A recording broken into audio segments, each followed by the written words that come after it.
नमस्ते। देखिए, JAC board 2026-27 के लिए जैक बोर्ड ने सिलेबस जारी किया गया है और सबके लिए जारी किया गया, मतलब 9, 10, 11, 12 सबके लिए। लेकिन इस वीडियो के अंदर में 10th की सिलेबस के बारे में बात करेंगे और सब सब्जेक्ट के लिए निकाला गया है। तो सिर्फ हम यहाँ पर मैथमेटिक्स के बारे में बात करेंगे। इसमें बताया ये गया है कि किस चैप्टर से कितना वेटेज है, किस चैप्टर से कितना आपको पढ़ना है, किस मंथ में किस चैप्टर आपको पढ़ लेना चाहिए था। ठीक है, ये सारी चीजें बताया गया है। तब पीछे मेरा देख सकते हैं, ये प्रॉपर जो ये पीडीएफ है, ये आपका जैक बोर्ड के द्वारा रिलीज किया गया है। पीडीएफ डाउनलोड कर सकते हैं अपने मोबाइल पे, नहीं तो यहां से लिख लीजिएगा अपने किताब में। तो ये दोनों चीजें हैं। ठीक है भाई। तो देखिए, मंथली वाइज बांटा गया है कि इस मंथ में कम से कम इतना दूर आपको कर लेना चाहिए था। तो मैं अपने पीपीटी में आपको लेकर चलता हूं और आपको दिखाता हूं सारी चीजें। ठीक है, आ जाइए भाई। देखिए, ठीक है, देखिए, आपको पता होना चाहिए कि आपके मैथमेटिक्स में टोटल कितने चैप्टर है।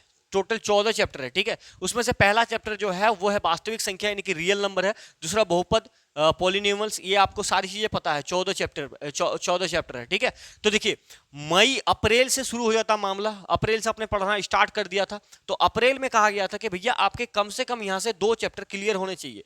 एक तो है रियल नंबर और दूसरा है पॉलिनोमियल्स। ये दोनों चैप्टर अगर आपको मतलब क्लियर कर लेना था अप्रैल में। ठीक है, ये 2 चैप्टर आपको पढ़ना था। उसके बाद देखिए, अप्रैल से जैसे ही खत्म होता है तो मई में आपको पढ़ना था लीनियर इक्वेशन इन 2 वेरिएबल, अध्याय 3, सिर्फ यही पढ़ना था मई में। ठीक है, उसके बाद जून के अंदर में आपको पढ़ना था क्वाड्रेटिक इक्वेशन, यानी कि द्विघात समीकरण, और अर्थमेटिक प्रोग्रेस जो है समांतर श्रेणी, ये सिर्फ शुरू करना था मई के अंदर में। ठीक है, और सॉरी, ये जून वाला। जुलाई की अगर मैं बात करूं तो इसमें अर्थमेटिक प्रोग्रेस फिनिश करना है। प्रॉपर लिखा गया पीडीएफ में, वो मैं आपको पीपीटी फॉर्म में बता रहा हूं। और त्रिभुज को शुरू करना था, त्रिभुज पढ़ना था। यानी कि यहां पर जुलाई के अंदर में 2 चैप्टर 5 और 6 आपके कंप्लीट होने चाहिए। यहां पर जून में 4 और 5 आपके कंप्लीट होने चाहिए थे। मई के अंदर में सिर्फ 3, और पहला जो आपका अप्रैल था उसमें 1 और 2 चैप्टर आपको कंप्लीट हो जाना चाहिए था। अभी देखिए, फिलहाल अगस्त चल रहा, तो अगस्त के अंदर में 2 चीज आपको पढ़ना है। एक है कोऑर्डिनेट ज्योमेट्री, जो 7th नंबर चैप्टर है, निर्देशांक ज्योमेट्री, और दूसरा है इंट्रोडक्शन ऑफ ट्रिग्नोमेट्री, ट्रिग्नोमेट्री का परिचय। यानी कि 7 और 8 जो 2 चैप्टर है वो आपको कंप्लीट होने चाहिए। ठीक है, और सितंबर में, अब यहां तक ये कंप्लीट हो गया। ठीक है, मतलब अगस्त तक। अब देखिए, अगस्त में कह रहा कि प्री बोर्ड का एग्जाम होगा। यहां पर आप गौर फरमाइए। यहां पर देखिए, यहां पर ये देखिए अगस्त है। दिख रहा कि नहीं दिख रहा? दिख रहा कि नहीं दिख रहा? दिखना चाहिए भाई। थोड़ा सा मैं जूम कर लेता हूं ताकि आपको दिखेगा अच्छा से। ये देखिए, ये अगस्त वाला पोर्शन है, अगस्त 2026। देखिए, चैप्टर नंबर 7 कोऑर्डिनेट ज्योमेट्री, और chapter number 8 introduction of trigonometry, distance formula, base of coordinate plane, section concept, trigonometric ratio and identities, और पोर्शन बाउंड्री जो है 7-8 चैप्टर कंप्लीट होना चाहिए। और अब क्या कहा जा रहा है कि हाफ ईयरली एग्जामिनेशन जो है वो होगा आपका।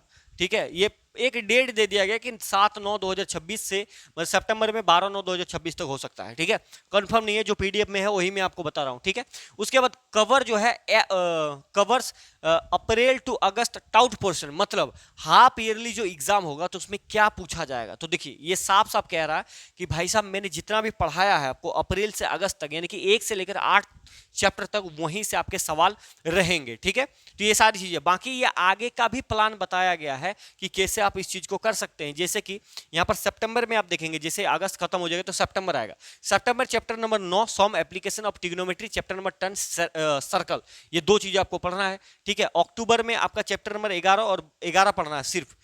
Chapter number 11 area related to circle. नवंबर में आपका chapter 12 surface area and volume, chapter number 13 statistics, chapter number 14 probability, और दिसंबर में full syllabus revision competency based practice. मतलब दिसंबर तक आपके ये सारे जो जितने भी ताम झाम है ये सारे खत्म हो जाना चाहिए। मतलब जितने भी चीजें हैं, सिलेबस है, आपको खत्म कर लेना है, बाकी रिवीजन करना है। इसके बाद है कि आपको 2 मॉडल पेपर दिए जाएंगे। ठीक है, मतलब मिलेगा आपको मॉडल पेपर, प्रैक्टिस कर लेना है। आपके नोटबुक जो भी है वो सारी चीजें देख लेना कि भैया सारी चीजें हो गया कि नहीं हो गया। दिसंबर के अंदर में 2 मॉडल पेपर भी आपको रिलीज किए जाएंगे, उसका भी प्रैक्टिस कर लेना। मॉडल पेपर बेसिकली वो होता है कि जो पेपर में जब आप बैठेंगे तो उसमें जो मतलब पूरा प्रॉपर रहेगा कि मतलब पूरा कॉन्सेप्ट, पूरा मॉडल ही वही छप के आएगा। शायद क्वेश्चन अलग हो सकता है, तो उसको प्रैक्टिस कर लेना ताकि आपको पता लग जाएगा कि पेपर में जब देने जाएंगे तो किस प्रकार के सवाल बन सकते हैं और किस पैटर्न पे रहेगा। ठीक है, तो ये दिसंबर तक आपको कंप्लीट कर लेना है।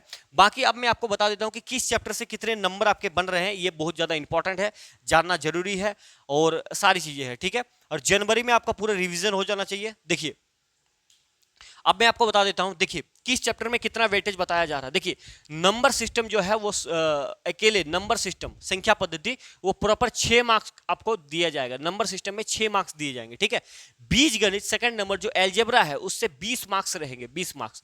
तो एलजेब्रा के अंदर में कौन कौन से सब्जेक्ट है, मतलब क्या क्या चैप्टर पढ़ना है, मैं आपको बता देता हूं। देखिए एलजेब्रा के अंदर में जो आपको पढ़ना है वो है, यहां पर आप गौर फरमाइए थोड़ा सा, यहां पर देखिए सेकंड वाला चैप्टर है 20 नंबर एलजेब्रा, यहां पर देखेंगे तो एलजेब्रा है 20 नंबर। और इसमें आपको पढ़ना है चैप्टर नंबर 2 पॉलिनोमियल्स है, chapter number 3 pair of linear equation, chapter number 4 quadratic equation, chapter number 5 arithmetic progress. उसके बाद देखिए कोऑर्डिनेट ज्योमेट्री का 6 नंबर है, कोऑर्डिनेट ज्योमेट्री थर्ड नंबर में, इसमें सिर्फ 6 नंबर रहेगा। और हो सकता है कि ऑब्जेक्टिव प्लस सब्जेक्टिव मिला करके 6 नंबर बनते हैं, तो आपका ये 7th नंबर चैप्टर से सिर्फ रहेगा, ठीक है।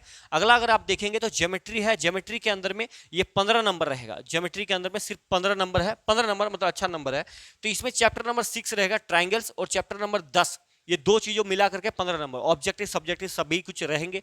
उसके बाद देखिए अंतिम में क्या है भाई, अंतिम में टिग्नोमेट्री, टिग्नोमेट्री से रहेंगे आपके 12 number, chapter number 8 introduction to trigonometry, chapter number 9 some application of trigonometry, ठीक है। तो ये फिर छठा नंबर है मेंसुरेशन, मेंसुरेशन के 10 नंबर रहेंगे आपका, ठीक है, मेंसुरेशन से 10 नंबर रहेगा। और वो chapter number 11 area related to circle, chapter number 12 surface area and volume, ठीक है। उसके बाद स्टैटिक्स एंड प्रोबेबिलिटी यानी कि सांख्यिकी एवं और प्रायिकता, ये दोनों मिला करके आपके 11 नंबर रहेंगे। और चैप्टर नंबर 13 स्टैटिक्स और चैप्टर नंबर 14 प्रोबेबिलिटी, ठीक है, ये दो चीजें पढ़ना है। अब स्कूल के अंदर में जो आपको 20 नंबर दिए जाते हैं वो किस बेसिस पर दिया जाएगा, तो पीरियोडिक टेस्ट के 5 नंबर है, ठीक है, पीरियोडिक टेस्ट। उसके बाद मल्टीपल असाइनमेंट 5 नंबर है, ठीक है। उसके बाद क्या है, पोर्टफोलियो नोटबुक, पोर्टफोलियो नोटबुक का 5 नंबर दिया जाएगा। और मैथमेटिकल एक्टिविटीज और लैब वर्क, अगर आपके स्कूल में लैब है तो कुछ अगर आपने किया है उस प्रकार से, तो उसके बेसिस पर आपको 5 नंबर, यानी कि स्कूल से 20 नंबर और थ्योरी आपका 80 नंबर रहने वाला है। तो उम्मीद कर रहे हैं ये सारी चीजें आप समझ गए होंगे, और इसको आप लिख लीजिएगा, नहीं तो यहां से आप नोट कर सकते हैं, ठीक है, यहां से नोट कर सकते हैं कि किस चैप्टर से कितना नंबर है। और देखते रहिए, और सारी पीडीएफ्स को एक बार आप देख लीजिए, नीचे नीचे आप गूगल पर जाइएगा और झरने.com, वहां से भी देख सकते हैं, ताकि आपको ओवरऑल आइडिया लग जाएगा कि किस चैप्टर में कितना फोकस कर दिया जाए कि इतने मार्क्स बन जाएंगे।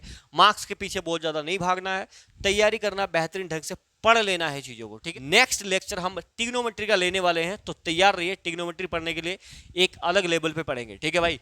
मिलेंगे नेक्स्ट वीडियो में, तब तक के लिए धन्यवाद, जय हिंद।